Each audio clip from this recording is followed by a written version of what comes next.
the Tech Hunter. Just like all characters, he has 4 skills and a passive. His primary action is shooting his shotgun. It looks like each blast is something like 3 to 5 pellets. You know, now that I'm sitting here, I'm pretty confident it's actually 5 pellets. And you're able to increase the number of pellets through these evolution upgrades. His other abilities, kind of boring. There's a grenade that detonates and pulls enemies in. Trace allows you to kind of pick a spot at which you want to teleport back to, sort of like Sombra from Overwatch. You press the space button to choose a teleport back point, and you press the space button again to teleport back to that location, no matter what. Every character has a way to get out of danger, and this is Tech Hunters. Most characters have a dash forward, so this is honestly a really unique skill. This is just press the space bar and you just get to leave that area no matter how far away it is. You can press the space bar at the start of a mission, and if you're having trouble, you just press again and you get to reset. It's honestly insane.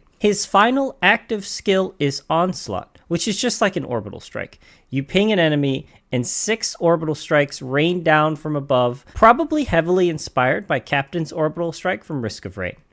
Which, let's just mention it, alright? The game is heavily inspired by Risk of Rain. The character seems like they're just better versions or combinations of several characters from Risk of Rain. And you know what? That's absolutely fine. Risk of Rain's a great game up until Seekers of the Storm, and there's no reason not to pull inspiration and ideas from it. Gatekeeper is a great game because of what Risk of Rain already did. Lastly, I believe his passive skill is probably one of the best in the game, other than maybe Bastion's. Hunter's Luck gives you a 3% chance upon killing an enemy for them to drop a random modifier. Of course, that just means a chance to drop an item. 3% seems horribly low, so you might think that it isn't a great passive, but I'm telling you, it's fantastic. The thing about this game, alright, is that you don't get many items per stage. The first 5 stages, you can expect to get like 3 to 4 items per stage. The difference is the items are almost all good. There's not a lot of fluff or mid items, so any chance you get to get extra items, even if it's just 3%, is huge, because each item is a pretty significant upgrade to your character. I believe that any kind of item can be dropped, no matter the rarity, even some of those cursed items. Obviously, better items have a lower chance to drop than commons, but it's still possible to get some great, much-needed upgrades just kind of as a bonus. What makes Tech Hunter so good is that they've got synergies with nearly every item in the game. It doesn't matter what you get, Tech Hunter is going to massively benefit from pretty much whatever you wind up getting.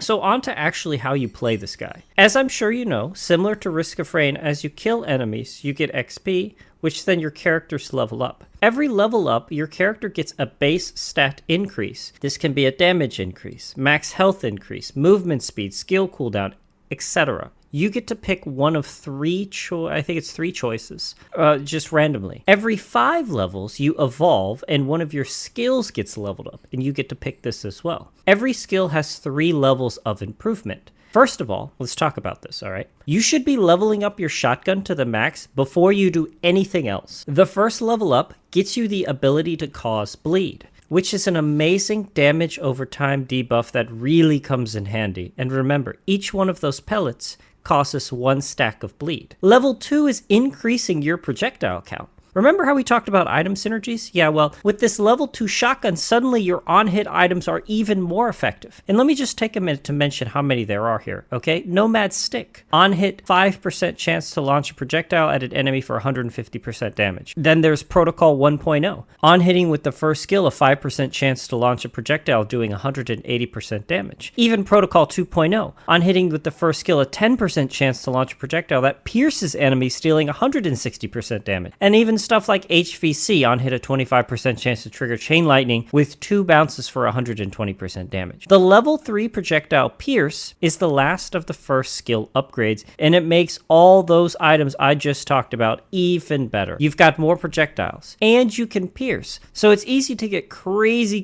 value on these on-hit items. In terms of the upgrades between evolution upgrades, every level up, like we mentioned, you get upgrades to things like damage, skill cooldowns, movement, whatever. I really think you should be upgrading movement speed. His base speed is pretty low, and being able to kind of navigate the map effectively, even with your traceability, is really valuable, especially for those sirens. The game is really not all that terribly difficult if you're playing as Tech Hunter, but those sirens are always going to be troublesome for you.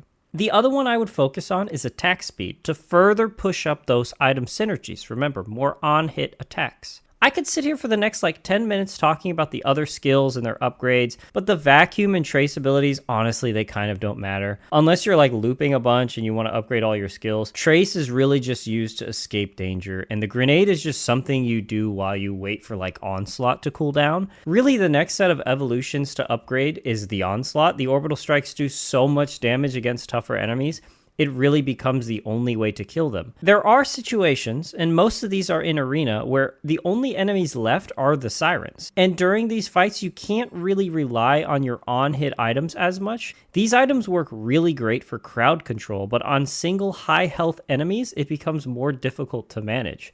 So upgrading Onslaught can be really, really helpful in these situations. Upgrade 1 gives you 2 more hits, Upgrade 2 leaves a fire puddle, and Upgrade 3 stuns enemies. I think there's a lot of synergies around stunned enemies and items that do more damage to stunned enemies or something like that.